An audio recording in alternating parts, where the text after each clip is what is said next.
possibly. Delegations. Oh, we're live streaming. Thank you, Alicia. But yeah, it was a record, Martin, all around.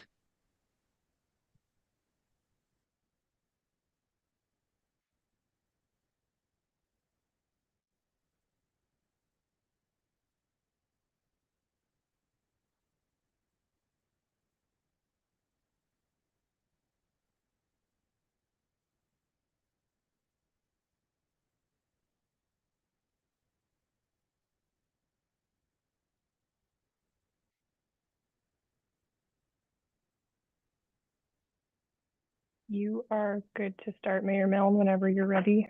Okay. I'm just waiting for the clock to flip over to 1 o'clock.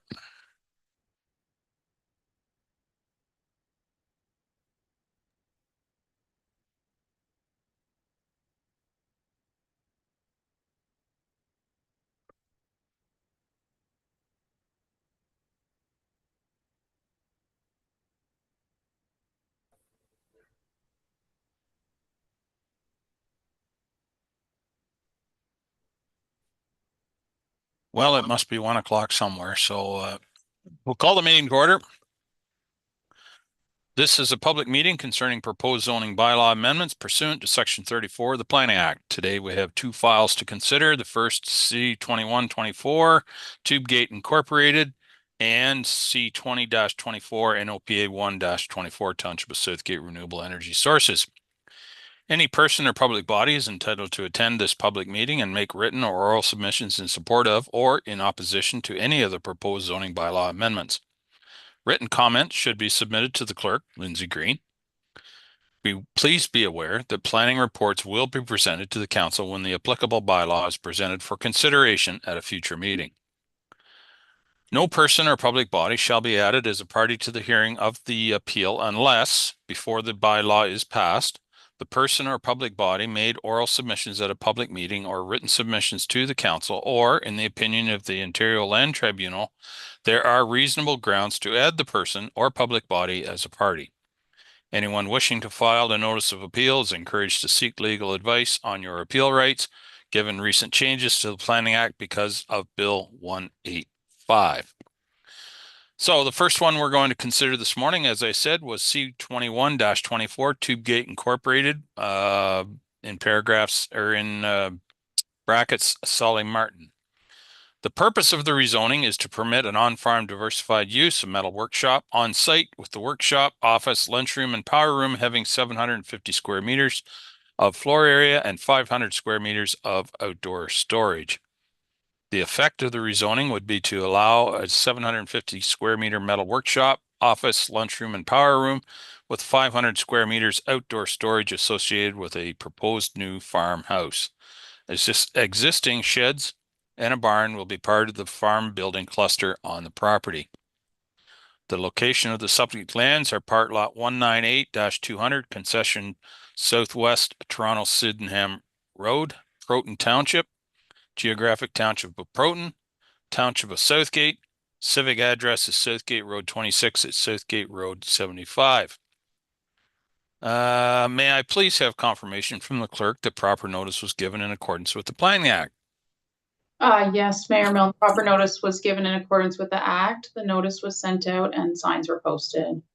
Most excellent. I will now ask our planner to review correspondence received from commenting agencies. Victoria, welcome. Thank you, Mayor, and good afternoon, everybody. So comments received for this file include Bell Canada and Bridge Gas. They had no concerns. Grey County stated that the proposed conforms with the county OP and provided D6 guidelines be addressed and MDS is met. They have no concerns as well. The Township Fire Department included comments such as the site may require a water reservoir and is being used currently to satisfy requirements for another property within the area. The Township Public Works Department stated that safe access can be provided. No road widening is necessary. It's a load restricted road and a commercial paved apron is required. The Saugeen Valley Conservation Authority also recommend the environmental protection zone shown in the township bylaw be updated to better reflect site conditions. And the proposed development is not located within the the approximate screening area and does not require a permit from the SVCA. And a public comment was received from Bill Nixon, who expressed that there is speeding and heavy engine brake usage within the area of the rezoning application. They asked that the township consider commuter routes through Side Road 75 and Southgate Road 26 and West Baseline north of County Road 9. Also asked that appropriate signage to be erected to reduce speed and engine brakes on larger trucks. And lastly, that signage along entranceways to shops, on-farm shops, or rural industrial manufacturing be considered and included on site of exiting trucks. And that is all. Thank you very much. Were there any written comments received by members of the public? That was the written comment from Bill Nixon. Right. Okay. Very good. Would it be fair to say that those are topics that would be more appropriately discussed at the Police Services Board? Given, Yeah, might be. I would think likely, given the nature of public safety and other issues that are listed there. Are there any questions from council at this point? Councillor DeBreen. Thank you, Chair Milne, and good afternoon, everyone. I agree about the speeding enforcement being a topic for the Police Services Board if and when they actually meet. But I wanted to ask about signage and if that was something, or speed reduction would be to our Public Works Department, I would imagine, and whether or not that would be something the expense of the applicant. I'm just going to refer it back to staff, Chair Milne, to see how that would be addressed. Madam Clerk or Jim, maybe? Yeah, I'll let Jim answer that if he can. He's online. Yeah, I see him there. Morning, Jim, or welcome afternoon, I guess it is. Sorry. Good afternoon, good people. So we've had this topic arise many times about concerns of trucks and the roads. This road has had Road 26 and 75 in this vicinity have had upgrades last year with 100 millimeters of asphalt to provide a better base for these trucks that are coming in this area. Truck entrance and exiting signs, that could be incorporated. We do have them in some areas, usually a gravel pit. They can be asked for and required by the proponent, but you got to realize that they buy the initial one and then all of a sudden we have to take care of this asset managed inventory of signs and have to do annual reflectivity tests. And when they start failing, then it's the township's responsibility to pay and replace that asset. So with the number of shops that we have and this activity, then if we are going to do this, you can understand that there'll be hundreds of more signs placed on the roadside. And, you know, where warranted, if there's an accident history or something along that lines that further says that we need more signage, that could be done. But I just think we're moving into an area that's going to cost the township more in the long run. More of a case of careful what you ask for. Barbara. Thank you, Jim. Thank you. And I thought it was worth asking the question because I knew there was other complications. As to the entrance and exit signs, those would be on the shop property and would ultimately not be our responsibility, but something that could be considered by council if that's something that comes back as a recommendation. Thank you, Jim, for expanding on who ends up responsible for it. Any other questions from councilors? Martin. Comment first, I agree with the idea of the signs in some way, but that is more of Police Services Board whenever that gets off. I do drive this so many times, and I that was the first thing I looked at, the close proximity to the T intersection. I use this road to avoid Highway 10, and I do see the trucks and all that kind of stuff. Now, that was my one concern, and when I read that written report, Victoria, that came in, it was funny to see some of those mirrored my questions. Jim, with being so close to the intersection, the one thing that I came up with, the other Mennonite property east is just a house and a small barn. But with this so close to the intersection, would there be problems with snow in the wintertime?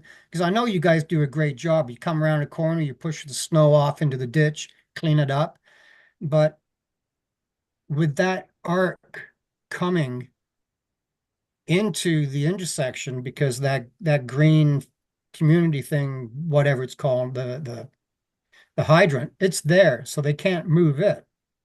Is there going to be you think, with all your expertise, Jim, is there going to be a snow problem there with you guys pushing it back, and then quite frankly, being an industrial horse and buggy, they clean their driveways usually with skid steers and buckets, and they don't have the tractor with the snow blower. And I believe if we look at the police board, I think it is a fine in the Highway Traffic Act to block roads in winter if you don't clean up the property, your driveway well. So do you think there's going to be a concern that way?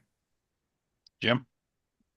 Well, it's a possibility, but that's something we would bring to the attention of the property owner and how they are looking and managing snow, and that we could work with them to have them clear it different ways, or keep that so it's not an issue for us plowing. But you see it all over the place where they push it straight across the road out the driveway. We do go and talk to owners. It happens, but if it is a concern, we can enforce it further. And if so, we can clean it up and then have and bill it back if it continues. So we have mechanisms to help work that situation around. Thanks, Okay. Jim. Well, thanks, Jim. That's good to know. It's just that, there's three corners there, and snow does get piled up. So thank you very much. Thanks, Martin. Any other questions from council? Okay, now I'll ask if the applicant or agent is present. Please identify yourself by your name and for the record, and if you would like to make any further representation. Okay, don't see anyone. Is there anyone present who'd like to make a submission in support of this application? And also, is there anyone present who'd like to make a submission in opposition to this application? Okay, any further questions from council? No. Not hearing any, we'll move on to the second file, which is C20-24 and OPA 1-24, Township of Southgate Renewable Energy Sources. The proposed township official plan amendment adds policies to restrict land use designations where renewable energy projects may be allowed, require renewable energy facilities and energy storage systems to be defined, require a site-specific zoning amendment for any new renewable energy facility or energy storage system, and confirm the township may require setbacks for such projects that exceed minimum standards if warranted. The zoning bylaw amendment will insert definition of energy storage system and renewable energy facilities and change section 5.19 so that no renewable energy facility or energy storage system as defined will be permitted in any zone unless a site-specific zoning bylaw amendment, unless the facility or storage is for a single property for an individual private user. The effect of this proposal will be to limit areas in the township where large-scale renewable energy facilities and battery storage facilities are permitted and ensure each new proposal requires a site-specific rezoning with public meeting. The location of the subject lands, this includes the entire township of Southgate, and I'm sure that's what we're all here for. May I please have confirmation that the clerk, that proper notice was given in accordance with the Planning Act? Yes, through you, Mayor Milne. Proper notice was given. Since it's a township-wide one, it went in the papers, website, and followed our normal rules for that. Excellent. I did see that notice in the paper. I'll now ask our planner to review correspondence received from commenting agencies. Bill, I see you have your microphone on, so you want to tackle that one? Go ahead, please. Welcome. Thank you, Mayor Milne. Comments were received from Bell Canada, Enbridge Gas, Southgate Recreation Department with no concerns at this time. Southgate Public Works indicated potential concern with setback distances from municipal roads. Both conservation authorities, the Grand River and the Saugeen Valley, commented. The general approach that they were asking for is that there be no facilities such as these in hazardous areas or regulated areas that they have control over. The most substantial comments were from Grey County. They have a fairly lengthy letter, but just to summarize, at the end of the page, they summarize 3 points: that they request that the official plan policy reflect provincial policy direction that support renewable energy facilities as on-farm diversified uses, that the proposed zoning amendment include greater clarity around renewable energy and individual private owners, and that the policy considerations for renewable energy systems and energy storage systems form a subsection of the existing climate change policies in the township's official plan and relate directly to section 5 of the township's official plan. I can try to answer questions on that from council. I think, just to add a little editorial here, we would need to go through their letter in detail, and when we come back with our report, suggest some amendments that might address the county comments. Excellent. Thank you, Bill. I'm presuming there were no written comments from the public. I am not aware of any. Okay, I see the clerk is indicating that she has not got any. So are there any questions or discussion from council at this time? Martin. Thank you, Brian. Bill, you mentioned this doesn't really affect residential, like you see all those panels put up. You might have somebody put up a little wind turbine. Are they going to be affected by setbacks too, if they wanted personally to do it?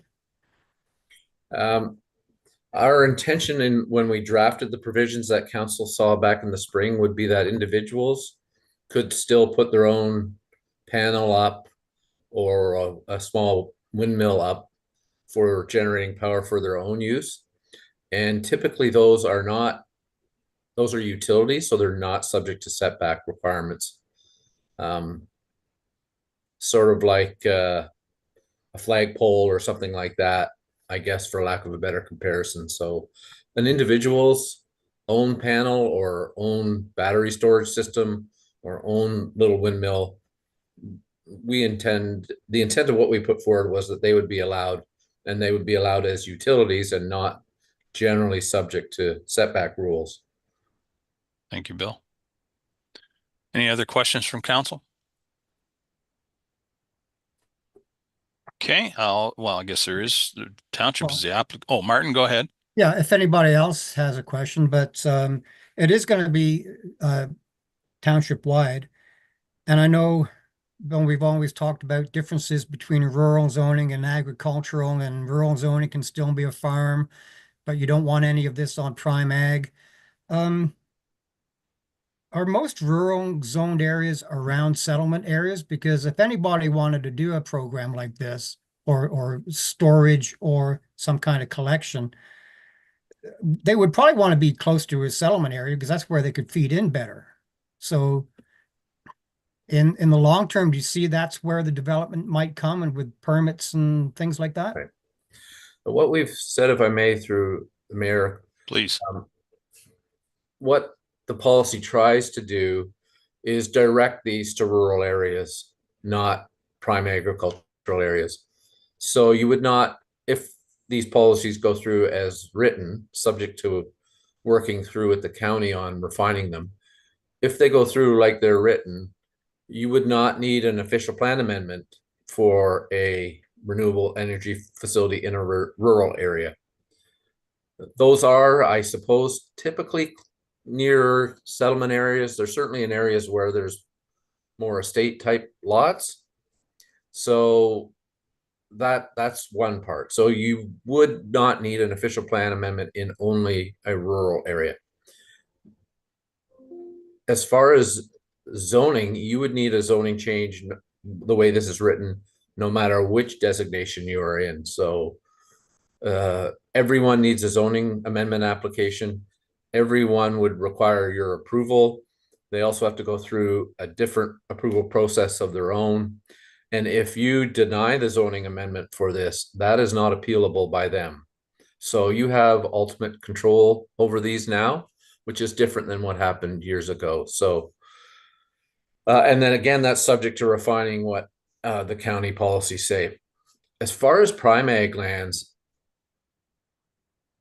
the provincial policy is more encouraging toward it than I personally feel, and what I think is in the draft policies. And I think that's along the lines of what the county's getting at a little bit, is that we may need to think about opening it up to those areas. But yeah, my instinct was, as far as recommending something that you might want to have in place when these things come forward, was to direct them to the rural areas, not the prime ag lands. But I will say that the province and perhaps the county through their letter are a little more permissive on that one.